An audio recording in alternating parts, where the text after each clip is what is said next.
You guys will find that you have passions, and having a passion is a gift.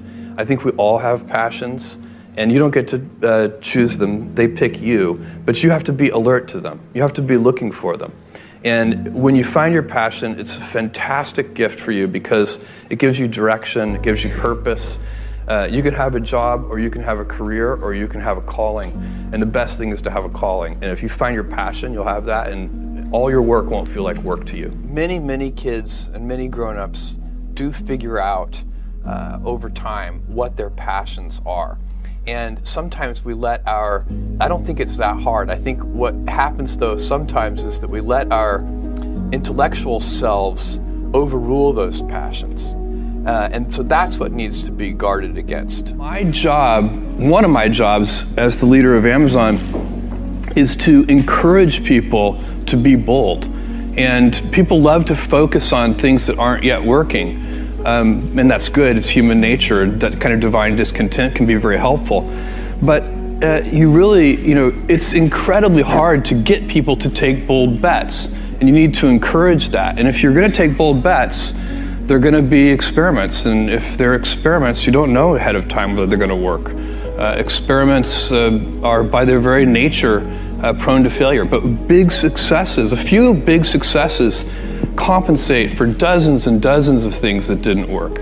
So, bold bets, AWS, Kindle, Amazon Prime, our third-party seller business, all of those things are examples of bold bets that did work, and they pay for a lot of experiments.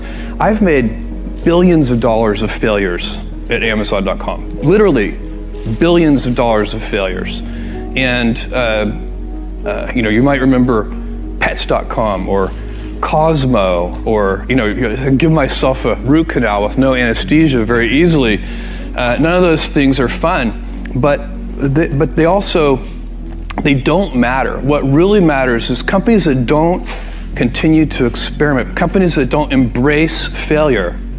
They eventually get in a desperate position where the only thing they can do is make a kind of Hail Mary bet at the very end of their corporate existence.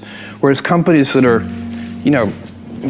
making bets all along, even, big bets, but not bet the company bets. I don't believe in bet the company bets. That's when you're desperate. That's the last thing you can do. It's not, you could be out of work and have terrible work-life balance. Even though you've got all the time in the world, right. You could just feel like, oh my God, I'm miserable, and you would be draining energy. And so you have to find that harmony. It's a much better word. And I think for most people, it's about meaning. People want to know that they're doing something interesting and useful. And for us, because of the challenges that we have chosen for ourselves, we get to work in the future, and it's super fun to work in the future for the right kind of person. You need to be nimble and robust. So you need to be able to take a punch, and you also need to be quick and innovative and doing new things at a high speed. That's the best defense against the future. And you have to always be leaning into the future. If you're leaning away from the future is going to win every time. Never, ever, ever lean away from the future. We all have adversity in our lives. I doubt if you really, if you know somebody, any friend or anybody that you talk to, there's no lack of adversity. And by the way, that's good, because it's what teaches us how to get back up. You fall down, you get back up. It always happens. And you get certain gifts in life, and you want to take advantage of those. But I guess my advice on adversity and success would be to be proud not of your gifts, but of your hard work and your choices. So you may be the kinds of gifts you get in life. You might be really good at math. It might be really easy for you. That's a kind of gift. But practicing that math and taking it to the next step, that could be very challenging and hard, and take a lot of sweat. That's a choice. You can't really be proud of your gifts because they were given to you. You can be grateful for them and thankful for them. But your choices you choose to work hard. You choose to do hard things. Those are choices that you can be proud of. Being an inventor requires, because the world is so complicated, you have to be a domain expert. I mean, in a way, even if you're not at the beginning, you have to learn enough so that you become a domain expert. But the danger is once you've become a domain expert, you can be trapped by that knowledge.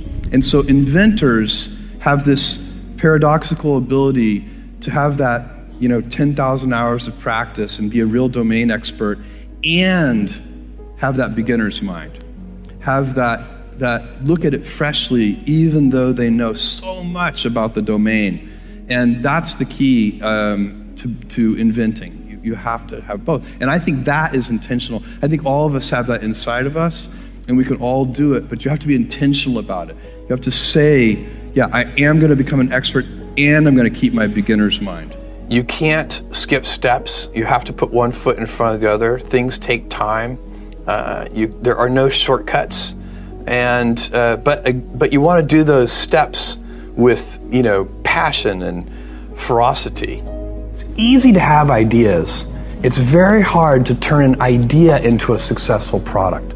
There are a lot of steps in between, and it takes persistence, relentlessness. So I always tell people who are who think they want to be entrepreneurs, you need a combination of stubborn relentlessness and flexibility. And you have to know when to be which.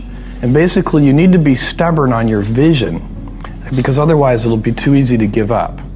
But you need to be very flexible on the details, because as you go along pursuing your vision, you'll find that some of your preconceptions were wrong, and you're going to need to be able to change those things. So I think taking an idea successfully all the way to the market and turning it into a real product that people care about and that really improves people's lives is a lot of hard work. Don't try to chase what is kind of the hot passion of the day.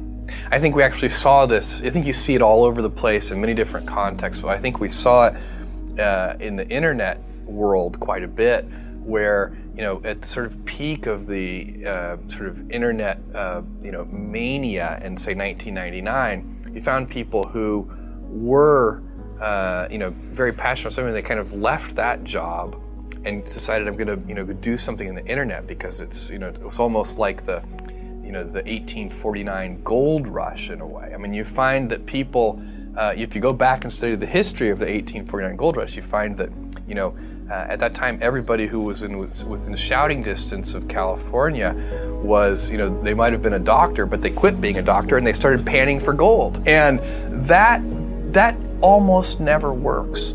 And even if it does work, according to some metric, financial success or whatever it might be, I suspect it leaves you ultimately unsatisfied. So you really need to be very clear with yourself. And I think one of the best ways to do that is this notion of projecting yourself forward to age 80, looking back on your life and trying to make sure you've minimized the number of regrets you have. That works for career decisions. It works for family decisions. Do you want? I have a 14-month-old son, and it's very easy for me to, if I think about myself when I'm 80, I know I want to watch that little guy grow up. And so I don't want to be 80 and think, shoot, I missed that whole thing, and I don't have the kind of relationship with my son that I wished I had, and so on and so on. So if you think about that, so I guess another thing that I would recommend to people is that they always take a long-term point of view. And I think this is something about which there's a lot of controversy. There's a lot of people, and I'm just not one of them, believe that you should live for the now. I think what you do is you think about the great expanse of time ahead of you and try to make sure that you're planning for that in a way that's going to leave you ultimately satisfied. So this is the way it works for me. And I mean, everybody needs to find that for themselves. So I think there are a lot of paths to satisfaction, and you need to find one that works for you.